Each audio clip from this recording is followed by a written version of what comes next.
दोस्तों, शोबिज या media industry एक ऐसी इंडस्ट्री है जो बज़ाहिर तो बहुत खूबसूरत लगती है और इससे ताल्लुक़ रखने वाले लोगों को देखकर दिल करता है कि आदमी खुद भी वैसा ही बन जाए।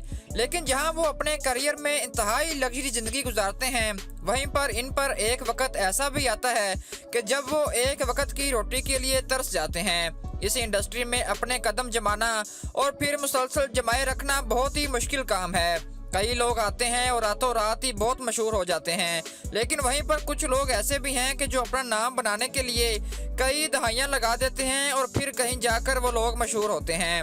हमारे चैनल पर एक दफ़ा फिर से खुशामदीद नाजरीन। ऐसे ही एक शख्स का जिक्र आज की इस वीडियो में करेंगे जिसको दुनिया आफ्ताब इकबाल के नाम से जानती है। मीडिया इंडस्ट्री में इंफोटेनमेंट प्रोग्राम्स का बाकायदा आगाज करने वाले आफ्ताब इकबाल ने अपना कैरियर का आगाज एक क्राइम रिपोर्टर से किया था, लेकिन कहते हैं कि जिसकी नीयत ठीक हो और वो मेहनत से काम करता रहे तो उसको कामयाब होने से दुनिया की कोई ताकत नहीं रोक सकती। आफ्ताब इकबाल के लगाए हुए पौधे जिनमें हस्बे हाल, खबरनाक, खबरदार, सियासी थिएटर, खबर यार, खबरदार और फिर खबरदार शामिल हैं, लोगों को एक मुकम्मल दरख्त बनकर अब फल दे रहे हैं और लोग इनसे इस्तिफादा ले रहे हैं। दोस्तों, आफ्ताब इकबाल वैसे तो कंट्रोवर्शियल बहुत ही कम बनते हैं, लेकिन फिर भी किसी न किसी हद तक वो खबरों की जीनत बनते रहते हैं। नाजरीन, एक कामयाब मीडिया पर्सन का एंड लेवल यही होता है कि वो अपना मीडिया हाउस खोले।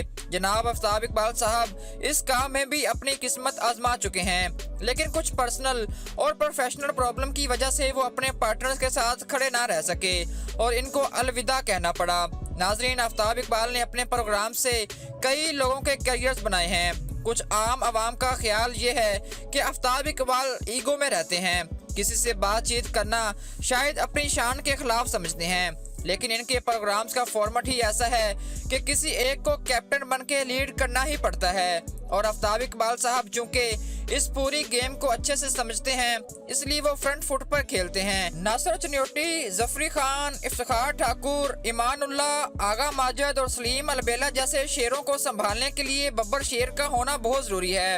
एक दफा फिर से ये खबरों में उस वक्त आए जब आगा माजिद और सलीम अलबेला आफ्ताब साहब को छोड़कर चले गए।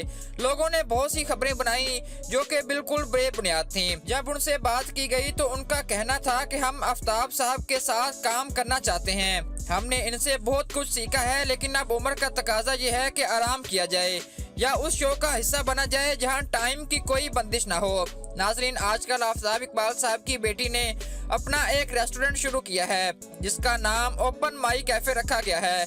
इसको कामयाब करने के लिए आफ्ताब इकबाल साहब भरपूर मेहनत कर रहे हैं। वहाँ कसौटी गेम भी खेलते हैं और अब महफिल मौसीकी भी रचाई जाती है, जहाँ आफ्ताब इकबाल साहब इतनी मसरूफियात होने के बावजूद भी बजाते खुद शिरकत करते हैं। कुछ दोस्तों का कहना है कि वो डिश जिसको आफ्ताब इकबाल साहब लाहौर की नंबर 1 डिश कहते हैं, जो कि पिज्जा है, वो कोई इतनी खास नहीं कि जितनी उसकी तारीफ की जाती है, लेकिन हर शख्स का अपना टेस्ट है। जो चीज़ आपको पसंद नहीं, मुमकिन है कि वो किसी और को बेहद पसंद हो।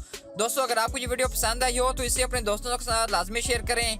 हमारे चैनल को सब्सक्राइब करें। सब्सक्राइब करने के साथ साथ बेल के आइकन को भी लाजमी क्लिक करें ताकि इसी तरह की मज़ीद इंटरेस्टिंग और इन्फॉर्मेटिव वीडियोस आपको बर वक्त मिलती रहें। शुक्रिया।